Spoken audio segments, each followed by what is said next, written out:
Hi there, sanibonani molweni. Welcome to Fix Channel. When you're here, please subscribe before the end of the video. If returning, thank you for love and support. I appreciate you. Kune video ngamakhumalo lana.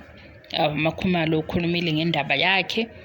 Kodwa into ebibalekile kumina ukudlulisa lo myalezo uvela kumakhumalo ukuthi kwesinye isikhathi siyafika kubantu noma abangani noma isihlobo sisupporta noma sizama ukuthi sibe supportive esimeni esithile mase siyadlulela ngokukhuluma noma sibe nemibono eminingi. Ngifake le ndaba ngamakhumalo nginethemba lokuthi abantu bazofunda kulokho engicabanga ukuthi kwenzakalile futhi bakhona abafundile nabanye osisi odadewethu omawo anti abashoyo ukuthi nabo banenkinga efanayo nabanye bake baba nenkinga kodwa manje kwadlula nayazi indaba yamakhumalo angizophinda kosisi odadewethu abashoyo ukuthi banenkinga nabanye bashoyo ukuthi kubhlungu siyazwelana nani kakhulu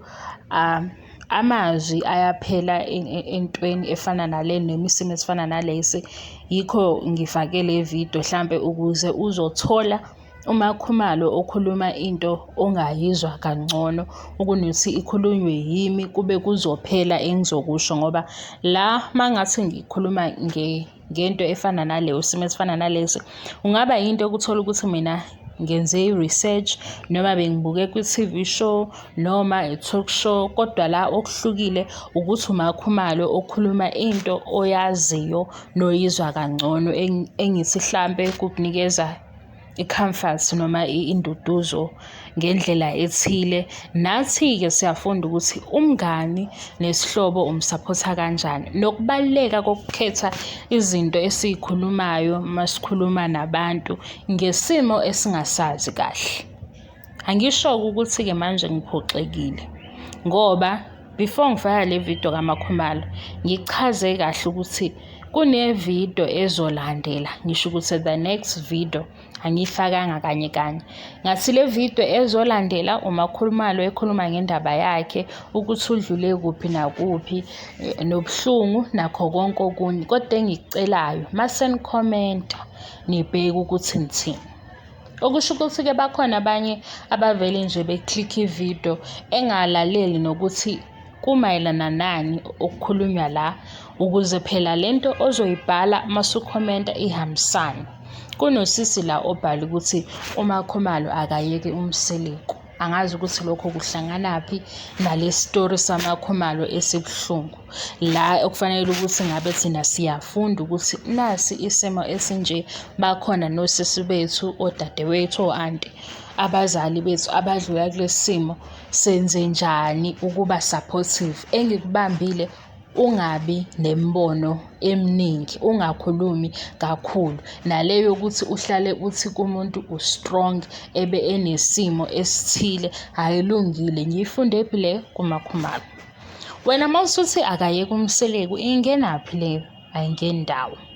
2 omunye futhi ukhulume ngezidalwa amadlozi ancestors. Ngithi-ke ngiyakukhuza-ke khuzeka. Ishiye lento yokuthi abantu bazokhuluma ngezinto ezithile ezenzeka empilweni yabo. Wena masuzenza umprofethi omkhulu noma ingelosi enkulu noma inyanga enkulu noma isangoma sewunezixazululo ngento ongayazi. Angazi ukuthi izidalwa namadlozi nama-ancestors kungenaphi ngoba le indaba kamakhumalo. Maye ikhuluma bakhona abantu abalaphekayo, bakhona abantu abasizakalayo, bakhona abashilo futhi ukuthi awedwa nathi sidlula kule nkinga onasi sinaso lesimo nomunye athi umngani wami kwabanje kodwa manje usene-testimony. Yini-ke le kwenza ukuthi usugijima uyokhulumela ukuthi izidalwa zakabani, izidalwa zakamakhumalo noma izidalwa zakaMseleku ungenaphi lapho? Hayi bazalwane bosisi bodadewethu asifundise ukuqoqeka. Musukungena ugamanxe ey'ndabeni zabantu ngoba usugamenxa manje masuzothi izidalwa zakabani. Angazi ukuthi ukuthatha lokho. Okunye ke animeni ukuba nembono eminingi ngempilo yomunye umuntu. Mawukuthi phela manje wena uyazi ukuthi izidalwa, bekufanele ngabe ukuthi uney'mpendulo ey'ningi. Bekufanele ukuthi phela nje kwawena awudlule ey'nkingeni ngoba manje ufunza abantu into oyisusele ekhanda ngoba alikho iqiniso kule nto oyishoyo. Asaze size thina uMakhumalo esho ukuthi ngahamba ngayo endaweni ethile kwavela ukuthi iy'dalwa zithi siyithatha kuwe. And-ke leyo comment enjalo mina angizukuyigcina la. Yikho nje uzothola ukuthi ukhona umuntu ikhona into yokuthi umuntu akhomente ngibheke ukuthi ubecabangani mase ngiyazama ukumphendula. Ikhona enye evele ingicasule ngithi hey lo anje akangabuyi kule channel ngoba uzobuya nomoya omubi. Umoya omubi ke angiwuthandi. Umoya omubi ngizothi yini? Khona abantu abakushiya umangele ungazi ukuthi ucabangani, kwenzakalani ngoba into esikhuluma ngayo ile yena vele asithatha sise kwenye indawo. Ngazi ukuthi phela siyabantu asifani, kodwa nje manje sonke sizwa ubuhlungu ngale ndaba kaMakhumalo. Ngiyabheka futhi ukuthi okay, njengoba abantu nje beyibona le ndaba bayayizwa kodwa lento ayikhulumayo, noma nje abanye bajaha ukuthi bazobhala benzeke lawo ma-suggestions abo eshilo kodwa uMakhumalo ukuthi kwesinye isikhathi kungcono ukuthi ungandi ngamagama. Nenhloso yami bekuthi ake sifundeni ukuthi kwisimo esifana nalesi, kumngani, usisi wakho, isihlobo, umama, u-anti, osebenza nabo, yekani ukubuza abantu abashadile ukuthi bayithola nini iy'ngane anazi ukuthi babhekene nezimo ey'njani. Uma futhi sewazi ukuthi kunenkinga ekhona, qaphela amagama. Noma ngabe umuntu uzobe umtshela ukuthi ngiyakuthandazela, qaphela amagama owasho komunye umuntu. Kwesinye isikhathi abantu siyabalimaza singazi noma singabonanga. Bekuyileyo-ke inhloso. Ngiphoxekile ukuthi khona omunye nje othe mayilalela le video wezwa angazi ukuthi uMseleku wenzeni, wasethi uMakhumalo akashiye uMseleku. Nalo othe lalela le video wezwa kuthiwa angazi izidalwa zenzeni, angaze ngizwe la uMakhumalo mayikhuluma ngale story sakhe efake idalwa. Uma-ke futhi ukuthi uzoyibuka le video kuwuwe osho lokhu noma nabanye, ngoba ngibonile ukuthi khona abantu abalayikha le nto le kodwa ayihlangani. Yingakho ngiyidilithile leyo comment yakho, nale yesibili ngiyidilithile because khona nabanye ngibona ukuthi shuthi nabo abayilaleli into eshoyo noma abafunda ukuthi thina umuntu avela like. So i-solution yami kwaba ukuthi angiwakhiphe lama-comments ngoba awahambisani nale video. Ngizoqhubeka futhi ngikwenze lokho. Angizukuba umuntu ozogcina into engekho right kule channel ngoba ngithi hayi akabona ukuthi simlungisa sithini. Ngiyayazi indawo la kufanele senze khona ama-corrections.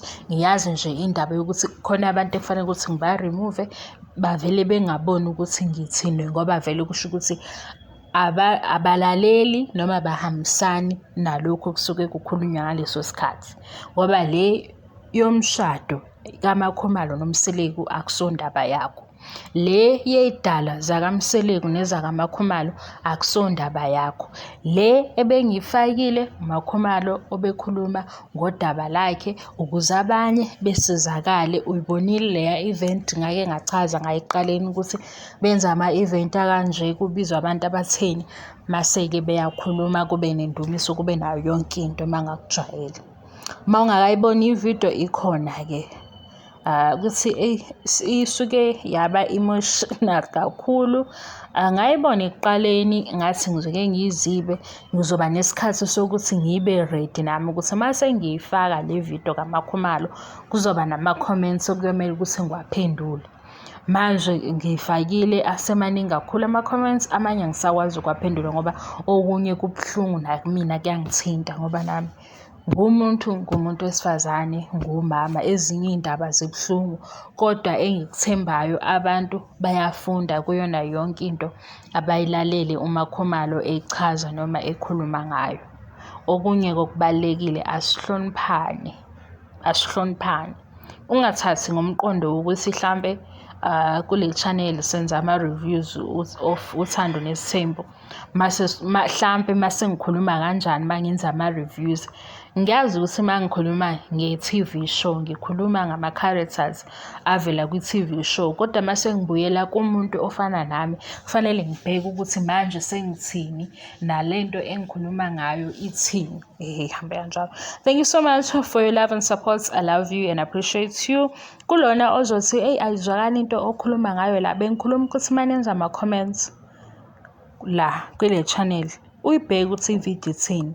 Mawuthi mhlambe kukhona okhulumayo noma usaziwayo mlalele kuqala ukuze nami kuzoba lula ukuthi mase ngikuphendula ngoba uzwile kulento ebikhulunywa kwi-video noma lento ebengikhuluma ngayo, ngoba mawunhlanhlatha angazi ukuthi ngizophendula ngithini. Nenhlonipho-ke ibalulekile ngaso sonke isikhathi. Thank you for your love and support. I love you and appreciate you. Bye bye.